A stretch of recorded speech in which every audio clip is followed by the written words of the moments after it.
Snoring, নাক ডাকা, বড়দের ক্ষেত্রে তো এটা খুবই কমন ওয়ার্ড। একটু বয়স হয়ে গেলে বা ওয়েট গেইন করলে নাক ডাকা বা স্নোরিং একটা যেন অবিচ্ছেদ্য অংশ হয়ে যায়, তাই না? কিন্তু এইটা কি বাচ্চাদের ক্ষেত্রে হতে পারে? পারে। কথা বলবো আজকে এই বিষয়ে। বাচ্চাদের স্নোরিং বা নাক ডাকা, এইটা আসলে কতটুকু ম্যাটার অফ কনসার্ন, এটা বোঝার জন্য কিছু বেসিক তথ্য আপনাদের জানতে হবে। যেমন বাচ্চার যখন 0 ডে থেকে 6 মান্থস, এই সময়টায় এটা বোঝাটা খুবই জরুরি। এখানে নাক ডাকা এবং শ্বাসের আওয়াজ হওয়া, এই দুইটার পার্থক্য কিন্তু প্রাথমিকভাবে যদি মা বা কেয়ারগিভার বুঝতে পারেন, তাহলে ওর চিকিৎসাটা কিন্তু অনেকখানি অ্যাডভান্স ঘর থেকেই করা সম্ভব। এবং এইটা সমাধানের জন্য কি করণীয়, এটাও জানাটা খুব তাড়াতাড়ি সম্ভব। তাতে কি হবে, বাচ্চাটার প্রবলেম কম হবে, বাচ্চাটার কষ্ট কম হবে। সেগুলো কি?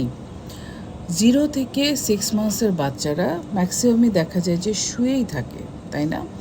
শুয়ে থাকে, শেষের দিকে দেখা যায় হামাগুড়ি দেয়, উল্টো পাল্টে করে যায়, উপর হয়, চিত হয়, কিন্তু ম্যাক্সিমাম সময় শুয়েই থাকে। অ্যাক্টিভিটি বাড়ে বাট শুয়ে থাকে। এই সময়টা হয় কি, ওদের নাকের ভিতরে একটা আওয়াজ হতে পারে, সেইটা অ্যাবসোলুটলি নর্মাল। কীরকম? ওরা যখন চিৎ করে শোয়, যেহেতু ওই সময় ওদের নাকের স্ট্রাকচারটা একেবারেই ছোট থাকে, খুব মন দিয়ে শুনবেন, নাকের স্ট্রাকচার যেহেতু একেবারেই ছোট থাকে, তো নাকের ভিতরের স্পেসটা তখনও তৈরি হয় না। 6 মাস বয়সের থেকে যখন বাচ্চারা বসতে শিখে, ওই সময়টায় ভিতরের স্পেসটা তৈরি হয়, নাকটা উঁচু হতে শুরু করে। ওই সময়টায় কিন্তু এই যে স্নোরিংটা, যেটা নাকের স্ট্রাকচারাল কনফিগারেশনের জন্য, ডেভেলপমেন্টাল স্টেজের জন্য, নাকটা ছোট থাকার কারণে, ভিতরে স্পেস থাকার কারণে যেটা একটা আওয়াজ হচ্ছে, ব্রিদিংয়ে আওয়াজ হচ্ছে, সেইটা 6 মাসের পরের থেকে চলে যায়। কারণ তখন নাকটা লম্বা হতে থাকে, নাকের ভিতরে স্পেস হয়, সেই জন্য সেটা চলে যায়। এখন এইটা যদি বেশি হয়, বেশি মাত্রা হয়, তাহলে কিন্তু কিছু পদক্ষেপ নিতে হয়। আমরা এইটা মনে করে বসে থাকলে হবে না যে নাকের ভিতরে স্পেস কম, তাই আওয়াজ হচ্ছে, তাই এটা ছেড়ে দেওয়া, মানে এটাতে আমরা কোনো কিছু চিন্তা করব না, না, তা না। নাকের ভিতরে স্পেস কম, তার মানেটা কি? আমাদের কিন্তু আল্লাহ প্রদত্ত বডি প্রোটেক্টিভ মেকানিজম নাকের ছিদ্র থেকে শুরু হয়। আপনারা খেয়াল করবেন যে বড়দের এটা বেশি বোঝা যায়, নাকের ভিতরে ছোটো ছোটো লোম থাকে, ওদের কাজ হচ্ছে এই যে আমাদের আশেপাশে ফ্লোটিং ডাস্টগুলা, এইগুলাকে ভিতরে ঢুকতে না দেওয়া। এইগুলো যখন আমরা ইনহেল করছি, এই লোমগুলোর মধ্যে কিন্তু ওগুলো আটকে যাচ্ছে, এবং আটকে গেলে কি হচ্ছে, সেইগুলোই কিন্তু দিন কয়েক পরে দেখবেন যে নাকের ময়লা এসে, যারা বেশি ডাস্টি এরিয়াতে কাজ করেন তাদের ঘন ঘন ময়লা হয়, যাদের একটু কম ডাস্টে এক্সপোজার করে তাদের একটু কম ময়লা হয়, কিন্তু সেটা ময়লা আকারে ভিতরের সিক্রেশনের সাথে মিশে নাকের ময়লা আকারে দেখা যায়। ছোট বাচ্চাদের যাদের ভিতরের স্পেসটাই নাই, তাদের কিন্তু সেই লোমটাও নাই, এটা বুঝতে হবে। তার মানে কি, ওই প্রোটেকশনের পার্টটা কিন্তু তারা তখন মিসিং থাকে। তো এই জন্য কেয়ার গিভারদের দায়িত্ব কিন্তু বেড়ে যায়।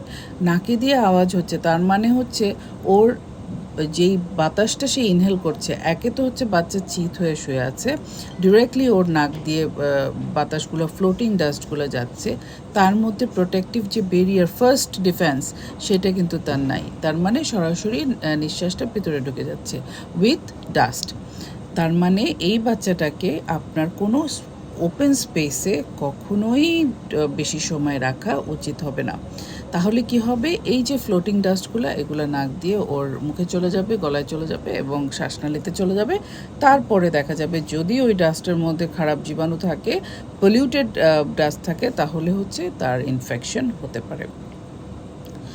পরবর্তীতে ইনফেকশন কতটুকু হবে না হবে, এইটা বাচ্চার নিজের প্রোটেকশনের উপরে, নিজের বডি ইমিউনিটির উপরে ডিপেন্ড করবে। কিছু কিছু ফ্যাক্টর, যেমন সে বুকের দুধ খাচ্ছে কি না। শুধুমাত্র বুকের দুধ খাওয়া বাচ্চারা এই ধরনের ডিফেন্স নিজেরাই ক্রিয়েট করতে পারে, আলাদা কিছু লাগে না। কিন্তু যারা ফর্মুলা খাচ্ছে, আনফর্চুনেটলি বুকের দুধটা সে পাচ্ছে না, তাদের ক্ষেত্রে স্পেশাল প্রিকশন, স্পেশাল কেয়ারটা লাগে, যাতে যেহেতু তারা বুকের দুধের অ্যান্টি ইনফেক্টিভ এজেন্ট থেকে তারা বঞ্চিত হচ্ছে, তো সুতরাং তাদেরকে এক্সট্রা কেয়ারটা এই কারণেই আরেকটু বেশি দিতে হয়। বুঝে গেল? তো আজকে এতটুকু আমরা মনে রাখি যে 0 থেকে 6 মাস পর্যন্ত যেই বাচ্চাদের ন্যাজাল একটা স্নোরিংয়ের মতো আওয়াজ হয়, যখন ঘুমায় তখন দেখা যায় যে বাতাস ঢুকছে বেরোচ্ছে, ওই সময় একটা আওয়াজ হচ্ছে, ওই সময়টায় আমরা বুঝবো যে এই সময়টায় কিন্তু ওর নাকের স্পেস কম আছে, এই জন্য শব্দ হচ্ছে। কিন্তু এই সময় আমাদের ওপেন স্পেসে ওকে রাখা যাবে না, কারণ ওর ডিফেন্স মেকানিজম একটু কম থাকার কারণে ও কিন্তু ডাস্ট ইনহেল করছে। মনে থাকবে। এবং আরও একটা জিনিস, যখন দেখবেন যে বাচ্চা চিত হয়ে শোয়াতে তার এইটা আসলে চিত হয়ে শোয়াতে বেশি আওয়াজটা হয়, যেহেতু জায়গাটা কম, এবং কাত করে শুলে কিন্তু আওয়াজটা কমে যায়। এই একটা আপনারা টেকনিক্যালি একটু প্র্যাকটিস করবেন। যদি দেখেন যে চিত হয়ে আওয়াজটা বেশি হচ্ছে, কাত করে দিবেন, তাতে বাচ্চার আওয়াজটা খানিকটা কমে যাবে। এবং তাতে আরও একটা ব্যাপার হবে, সেটা হচ্ছে গিয়ে ডাস্ট ও ইনহ্যালেশন পার্সেন্টেজ কমে যাবে। মানে সরাসরি যে বাতাসটা ঢুকতো কাত হয়ে শোয়ালে সেটা একটু কম ঢুকবে। এটা আপনারা নিশ্চয়ই বুঝতে পারছেন।